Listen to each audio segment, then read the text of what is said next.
नमस्कार दोस्तों, आज सैटरडे है और आप लोगों के सामने मैं एक बार फिर से हाजिर हूं इंटरव्यू क्रैकर सीरीज के साथ। और अगेन आज के क्रैकर सीरीज में मेरा अपना एक्सपीरियंस नहीं है, मेरी एक स्टूडेंट है वसुधा त्यागी, उनका इंटरव्यू एक्सपीरियंस के साथ आप लोगों के सामने फिर से हाजिर हूं। ये 2 दिन पहले इंटरव्यू देके आई है और उसने अपना सारा एक्सपीरियंस शेयर किया कि सर मैंने कैसे कैसे अटेम्प्ट किया, कुछ मेरे क्वेश्चन सही हुए, कुछ गलत हुए। जो मैंने गलत अटेम्प्ट किए हैं वो मैं ठीक करना चाहती हूं और जो सही अटेम्प्ट किए हैं उसे मैं और एनहांस करना चाहती हूं। तो वसुधा ने जिस तरीके से क्वेश्चन को अटेम्प्ट किया है, जिन क्वेश्चन को अटेम्प्ट किया है, आप लोगों के सामने भी मैं उन्हीं क्वेश्चन की बौछार करता हूं। तो तैयार हो जाइए मेरे वसुधा त्यागी और इन इंटरव्यू क्वेश्चंस और सॉल्यूशन के साथ इस सफर में। साथ के साथ आप लोगों से एक और गुजारिश है, जैसे आप कमेंट्स में लिखते हैं कि सर आज का कॉन्सेप्ट बहुत अच्छा लगा, बहुत इंटरेस्टिंग था, उससे मोटिवेशन मिलता है। जैसे आप मोटिवेट होते हैं उस वीडियो के माध्यम से, अगर आपको सीखते हैं तो वैसे मेरी मोटिवेशन की वजह कौन है? आप। मेरे लिए सबसे बढ़ के आप हैं। आपकी मोटिवेशन से मैं मोटिवेट होता हूं। और जो चैनल है, अगर आपको वीडियोस पसंद आ रहे हैं तो प्लीज उसको सब्सक्राइब कीजिए। थोड़ा सा मोटिवेशन तो मुझे भी चाहिए, है ना? सब्सक्राइब कीजिए। आपको मैं यकीन दिलाता हूं इस सब्सक्रिप्शन के साथ कुछ न कुछ नया और बेहतरीन सिखाने की कोशिश करूंगा हमेशा के लिए।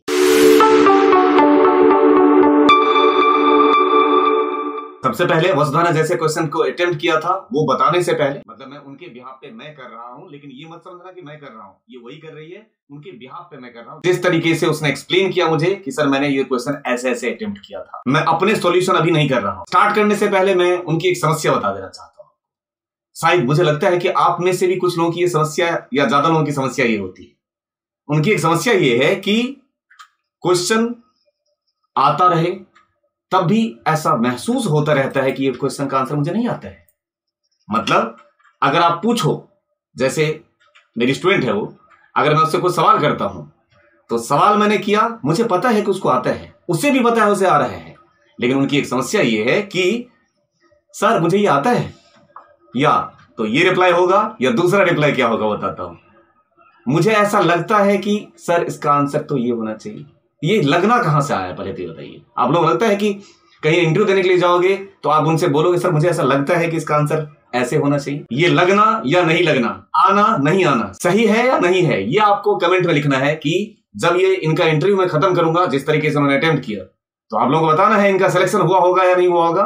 और अगर सिलेक्शन हुआ होगा तो किस बेस पे हुआ होगा, सिलेक्शन नहीं हुआ होगा तो उसकी वजह क्या ही होगी। ये आप लोग कमेंट में जरूर शेयर करें। और साथ के साथ अगर उनकी खामियां हैं और आप में भी वो खामियां हैं, आप भी ठीक करें। और अगर उनमें कुछ खूबियां लगी आपको, ठीक है, तो उस खूबियों को आप लोग अडॉप्ट करें। इसी बात के साथ ये मैं उनका इंटरव्यू स्टार्ट कर रहा हूं। तो त्यागी जी से सबसे पहला सवाल पूछा गया था, using below data provide date as 9 November 2012। पहले कहती है क्या सर, पता है पहले मैंने क्या किया? पहले तो मैंने यहां चलाया टेक्स्ट, ऐसे टेक्स्ट चलाया, ये वैल्यू लिया, कॉमा फॉर्मेट में मैंने ऐसे लेने की कोशिश की जैसे ये लिखा हुआ है, तो डी पास कर दिया सर, 1 2 3 4 और 1 2 3 4 ऐसे पास कर दिया सर। आउटपुट आया एरर। जैसे सर एरर आया मेरा तो दिमाग खराब। फिर मैंने क्या किया सर, इस एरर को ऐसे ही छोड़ दिया और मैंने यहां पे लिख लिया डेट, मंथ और ईयर। फिर यहां पे डेट जहां था वहां पे मैंने क्या किया, यहां चला दिया राइट, और राइट में ये ले लिया text, comma number of character 2। ये आ गया मेरे पास डेट। इसमें से मैंने निकाला मंथ, तो मंथ के मैंने पास कर दिया मिड, ये टेक्स्ट, कॉमा स्टार्ट नंबर मैंने ऐसे पास किया 5, कॉमा 2, ऐसे आ गया। फिर पास किया मैंने ईयर इक्वल टू, फिर पास कर दिया left text, comma number of character यहां पे पास कर दिया मैंने 4। इस तरीके से करने के बाद फिर मैंने क्या पास किया, इक्वल टू डेट, और यहां से ये जो डेट में ईयर ये ले लिया सर, कॉमा मंथ, तो मंथ कौन सा है ये ले लिया, और डे ये ले लिया, ऐसे एंटर कर दिया। और 9/11/2012 को कह रहा था कि इसको ऐसा चाहिए 9 नवंबर 2012, तो सर मेरे पास टाइम ही टाइम था, मैंने ऐसे आउटपुट किया। अब यहां से कॉपी कर दिया और मैंने यहां पे पेस्ट कर दिया। अब आप लोगों को यह बताना है कि वसुधा का ये अटेम्प्ट आपको लगता है ये आंसर उन्होंने गलत किया है सही किया है? ठीक है, उन्होंने आंसर बिल्कुल सही किया है, लेकिन आप लोगों को यह बताना है उनका अप्रोच सही है या नहीं। क्या इससे बेहतर कोई और ऑप्शन भी हो सकता था या नहीं हो सकता था? ठीक है, अब मूव करता हूं नेक्स्ट क्वेश्चन पे। अब क्वेश्चन नंबर 2 में वसुधा से पूछा था कि नाम है, प्रोडक्ट है और सेल्स वॉल्यूम रखा हुआ है, उसमें कमीशन परसेंट यहां पर रखा हुआ है और क्वेश्चन नीचे दिया गया है। यहां पे 5 क्वेश्चन रखा गया है इनके लिए। सबसे पहला पूछ रहा है उससे कि using the commission percent given above calculate the commission earned by each of the sales people. उन्होंने कैसे किया था ये बता रहा हूं। यहां पे कमीशन निकालना था उनको, तो उन्होंने कमीशन कैसे निकाला था वो बता रही थी कि इक्वल टू ये सेल्स अमाउंट उन्होंने लिया और इनटू ये 25% और इसको फ्रीज कर दिया, एंटर मार के यहां से कॉपी कर दिया फॉर्मूला। पहला काम तो उन्होंने ये बताया कि मैंने ऐसे किया। उसके बाद नेक्स्ट क्वेश्चन उनसे पूछा गया था कि use the data given below to assign ratings to all sales people, use the most appropriate Excel function. अब मैं किस तरीके से अटेम्प्ट करूंगा ये मेरा रोल है, आप किस तरीके से अटेम्प्ट करोगे ये आपका है। वसुधा ने जो अटेम्प्ट किया वो मैं बताने जा रहा हूं। उन्होंने जो फंक्शन अप्लाई किया है जिस तरीके से वो भी ऑप्टिमाइज करना है, और अगर आपके पास उससे बेहतर सॉल्यूशन है तो आप भी बताएं, लोगों को, सबको बताइए, सारे व्यूअर्स को। साथ के साथ अगर आपको लगता है कि नहीं उनका अटेम्प्ट बिल्कुल सही था तो आप अडॉप्ट कीजिए, ठीक है। तो देखिए उन्होंने कैसे अटेम्प्ट किया ये बता रहा हूं। तो कह रही थी इसका रेटिंग निकालने के लिए कुछ नहीं किया था, अलग से वो टेबल, उसको टेबल में कन्वर्ट कर दिया, मतलब उसको टेबुलर फॉर्मेट में कन्वर्ट कर दिया मैंने सर। और इस टेबुलर फॉर्मेट में कन्वर्ट करने के बाद यहां पे मैंने लगा दिया वी लुकअप, लुकअप की वैल्यू ये, कॉमा टेबल एरे ये, कॉमा 2,1 अप्रॉक्सीमेट मैच, ठीक है। इस तरीके से यहां पे मैंने सर इनकी रेटिंग निकाली थी, ठीक है। तो उन्होंने बताया था कि नेस्टेड इफ ऑप्शन था और वी लुकअप ऑप्शन था, तो मैंने वी लुकअप को चूज किया। नेस्टेड इफ बहुत लंबा चौड़ा हो जाता है इसलिए मैंने उसको छोड़ दिया। फिर कह रहा है use an appropriate Excel function to rank the sales people based on the volume of sales. जो सेल्स वॉल्यूम है उसके बेस पे रैंकिंग करनी है। तो उन्होंने बोला कि सर मैंने यहां पे रैंक कैसे किया था, इक्वल टू पास किया था मैंने रैंक, और ये रहा सेल्स वॉल्यूम, कॉमा ये रहा रेंज। इस तरीके से मैंने सेल्स वॉल्यूम के बेस पे उसकी रैंकिंग कर दी। इसके बाद फिर क्वेश्चन उनसे पूछा गया था create a chart showing commission and sales by each person. Create a chart showing commission and sales by each person. तो इस चार्ट को कैसे बनाया था उन्होंने, कह रही थी कि मैंने यहां पे सर पिवट टेबल ले लिया और कर्सर यहां रख दिया, यहां बना देते हैं।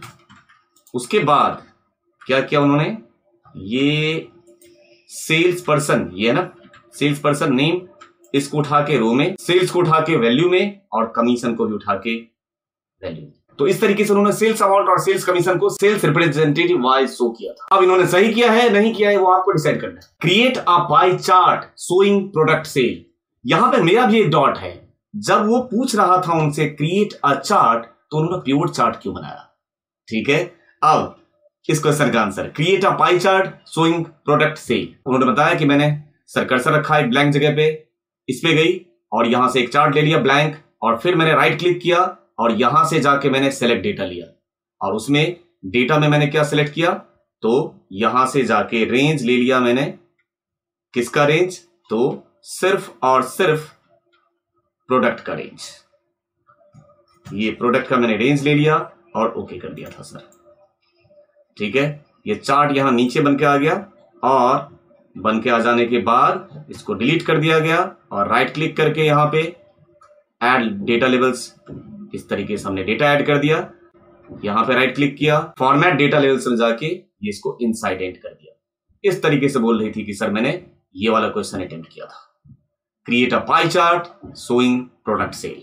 जिन्होंने भी क्वेश्चन सेट किया था, क्वेश्चन बहुत बढ़िया सेट किया था, ठीक है। इस क्वेश्चन ने वसुधा से पूछा था कि यहां देखिए नीचे क्वेश्चन है यहां पे, और कह रहा है add employee names from the second table, ये है second table, into the first table against the corresponding employee ID using an appropriate formula, do not sort the data. आपको डेटा को उठा के सॉर्ट नहीं मारना है। इस क्वेश्चन को वसुधा ने जैसे अटेम्प्ट किया था मैं अटेम्प्ट करके दिखा रहा हूं। ये अटेम्प्ट उनका मुझे भी बहुत पसंद आया, आपको पसंद आया या नहीं आप जरूर बताएं, ठीक है। उन्होंने क्या किया, ये है जहां से एम्प्लॉय नेम को यहां पे फैच करना है, ठीक है। किसके बेस पे, एम्प्लॉय आईडी के बेस पे। उन्होंने पास किया इक्वल टू इंडेक्स, और इंडेक्स को क्या चाहिए होता है, एरे। एरे में मतलब वो जो आउटपुट में पास करना है, ये ले लिया उन्होंने, और कॉमा बता रही थी मैच पास किया सर मैंने, और मैच मुझे लुकअप वैल्यू मिल जाएगा एम्प्लॉय आईडी, और वही एम्प्लॉय आईडी की कॉरेस्पॉन्डिंग वैल्यू तो मैच कराना है। कह रही थी ये क्वेश्चन तो सर देखते ही फॉर्मूला छाप दिया था, कोई सॉर्ट करने की जरूरत नहीं है। लुकअप वैल्यू उन्होंने लिया ये, कॉमा लुकअप एरे, अब इसमें से मुझे मिल जाएगा सर और कॉमा 0 ब्रैकेट बंद और एंटर। और इस तरीके से कह रही थी सर ये क्वेश्चन मैंने अटेम्प्ट किया। एक और क्वेश्चन था इसमें, देख रहे हो क्वेश्चन की बौछार कैसे कर रखी है। कोई भी ऐसा टॉपिक आपको मिला जो छोड़ दिया हो, सारे पूछ डाला। Using pivot tables place the data above in the following grade, मतलब जो ऊपर का डेटा है वो उसको इसी तरीके से प्लेसमेंट करना जैसे ये दिख रहा है आउटपुट, मतलब इस तरीके से चाहिए। ठीक है, तो कैसे की थी वो बता रहा हूं। कर्सर यहां टेबल पे और Alt N V existing seat पे ही, और वहीं पे उसके नीचे कर दे रहा हूं जिससे कि आपको पता चल जाए कि उन्होंने कैसे किया। कर्सर यहां और यहीं पे रख देता हूं, ओके बटन प्रेस कर देता हूं। सबसे पहले ले लिया उन्होंने एरिया, तो एरिया आ गया ये, फिर उन्होंने ले लिया प्रोडक्ट को उठाकर रख दिया कॉलम में, ऐसे आ गया, और फिर उन्होंने सेल अमाउंट को उठाकर रख दिया यहां। और आपको आंसर बताना है कि उन्होंने ये सही किया था या नहीं किया था। ठीक है, उसके बाद नेक्स्ट क्वेश्चन पे मूव करता हूं। क्वेश्चन नंबर 4 में वसुधा त्यागी जी से पूछा गया था कि ये क्या लीप ईयर है, सिर्फ आपको ये बताना है कि हां या ना, मतलब ट्रू या फॉल्स। कैसे पास किया उन्होंने वो देखिए। उन्होंने पास किया इक्वल टू इफ, और यहां पे पास कर दिया मॉड, और ये रहा नंबर कॉमा 4। ठीक है, अब ये 4 क्यों नहीं ये आप जानते हैं और बहुत ही भलीभांत जानते हैं, और ये बात यदि सही हो तो फॉल्स, अगर 4 से डिवाइड हो जाए तो क्या फॉल्स, और नहीं तो ट्रू। ये देखिए इस तरीके से उन्होंने किया, तो ये क्या आएगा अभी ट्रू, जैसे कि 2020 यहां पे लिखा जाएगा, तब भी क्या था वो ट्रू, 2020 लीप ईयर है ना। इस तरीके से उन्होंने इसको अटेम्प्ट किया कि अगर इफ यदि मॉडलस आपको पता है, ठीक है, 4 से डिवाइड होने बाद रिमाइंडर अगर कुछ भी नहीं बचता है फॉल्स, नहीं तो ट्रू, अगर रिमाइंडर बचता है तो ट्रू। ठीक है, उसके बाद लास्ट क्वेश्चन उन्होंने कैसे अटेम्प्ट किया ये बताता हूं। क्वेश्चन तो बढ़िया पूछा था, कोर एक्सेल से लेके एडवांस एक्सेल तक पिवोट डिवोट सब छान मारा। ठीक है, ये आखिरी क्वेश्चन था, count how many errors in the range.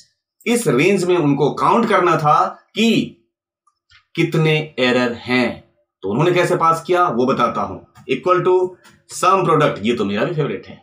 ठीक है, कोर्स ब्रैकेट स्टार्ट, और कह रही थी कि सर यहीं पे पास कर दिया मैंने इज एरर, और ये वैल्यू का रेंज, और ब्रैकेट बंद और एंटर। इस तरीके से आउटपुट आया 3, तो इसका आउटपुट आया 3। ये रहा NA 3 जगह एरर है। कुछ अप्रोच सही होंगे, कुछ अप्रोच गलत हो सकते हैं।